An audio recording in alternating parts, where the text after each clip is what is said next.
तो सबसे पहले रिजल्ट देखा तब कैसा क्या रिएक्शन था? इन्होंने इतनी ज़बरदस्त मेहनत की कि ऑल इंडिया रैंक 3 लेकर के, और मतलब जैसे इन्होंने बताया कि पिताजी के भी आंखों में आंसू आ गए, तो ये भी इमोशन हो गए। सर सबसे पहले तो अपना गोल क्लियर रखो कि भाई तुम्हें करना क्या है। व्यवस्था कैसे हो? वाह, बहुत बहुत बधाई हो, आशीर्वाद बहुत कम है। AIR 3 यस देखो कितनी मेहनत की लड़के ने, ऑल इंडिया रैंक 3 लेकर के आया, कमाल का, बहुत बहुत बधाई हो। जीवन में अभी तो ये शुरुआत है, आगे भी बहुत कामयाब मिले, बहुत खुशियाँ मिले। पेरेंट्स तो बड़े खुश होंगे। सर बहुत कुछ है सर। तो सबसे पहले रिजल्ट देखा तब कैसा क्या रिएक्शन था आपका? सर रिजल्ट देखा, फिर रैंक देखी, सबसे पहले तो सर आंसू निकलने लगे थे अपने आप। अच्छा, फिर सर लकीली मैं होम टाउन में ही था, तो मेरे पिताजी भी थे। जब मैंने उनको बताया फिर मैं उनसे सर गले भी लग के सर दोनों रोए थे हम लोग थोड़ी देर तक। खुशी के आंसू। और सर बहुत अच्छा माहौल था सर, क्योंकि दिवाली के दिन भी आया, एकदम शाम को आया, तो दिवाली वाला ही माहौल हो गया था। मतलब दिवाली बड़ी अच्छी मनी अब तो। Yes sir. लक्ष्मी घर पे आ गई। जब सिलेक्शन नहीं होता बच्चे का, जैसे आपका 23 में नहीं हुआ, उसके बाद बच्चा 1-2 महीने खराब कर देता है, उससे ओवरकम कैसे आए? मैक्सिमम बच्चे देखे हैं 15 दिन, 20 दिन, 1 महीना, 1.5 महीना, कई तो छोड़ ही देते हैं तैयारी। उससे ओवरकम कैसे आया?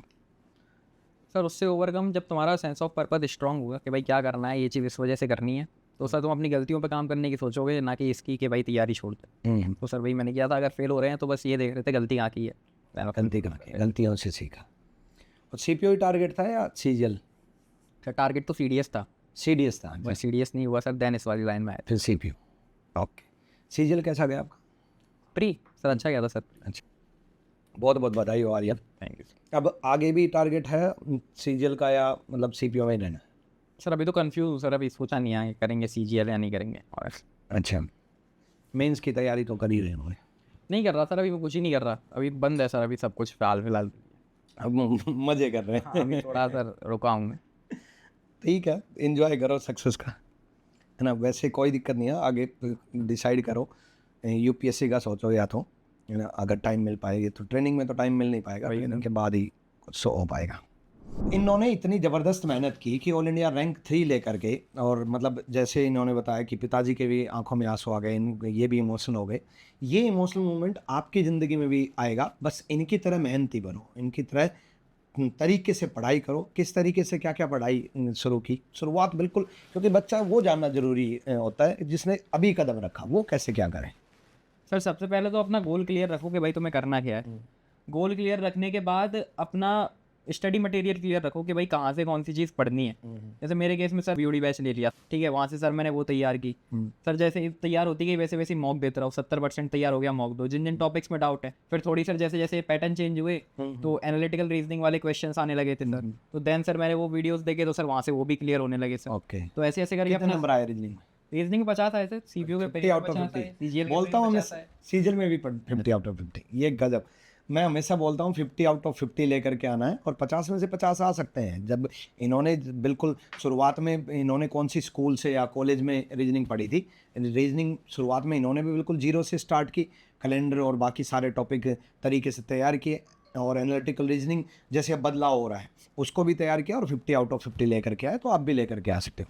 एनालिटिकल रीजनिंग से बड़ा डर लगता है बच्चों को।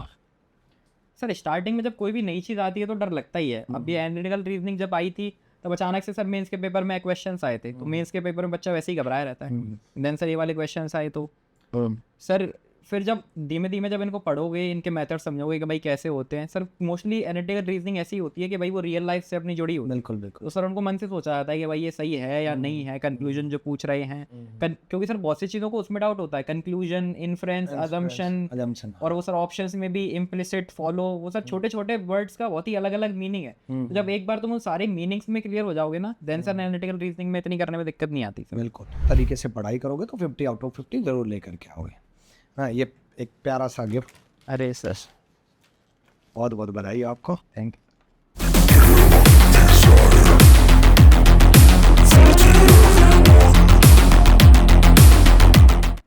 ऑल इंडिया रैंक 3, 1 भी अपने पास, 2 भी अपने पास, 3 भी अपने पास। तरीके से मेहनत करोगे तो आपकी भी फर्स्ट सेकंड थर्ड रैंक में आ सकती है, सिंगल डिजिट में तो लेकर के आ ही सकते हो। इनसे सीखो यार, मतलब ये आप जैसे बच्चे हैं, आप जैसी ही फैमिली से बिलोंग करते हैं, और तरीके से मेहनत की तो सिलेक्शन हुआ है। ये बड़ा बेशकीमती होता है, ट्रॉफी ज़िंदगी भर याद रहती है। सबसे प्यारा गिफ्ट मेरे को भी जीवन में यही लगता है, ट्रॉफी। बहुत बहुत बधाई, यू डिजर्व इट।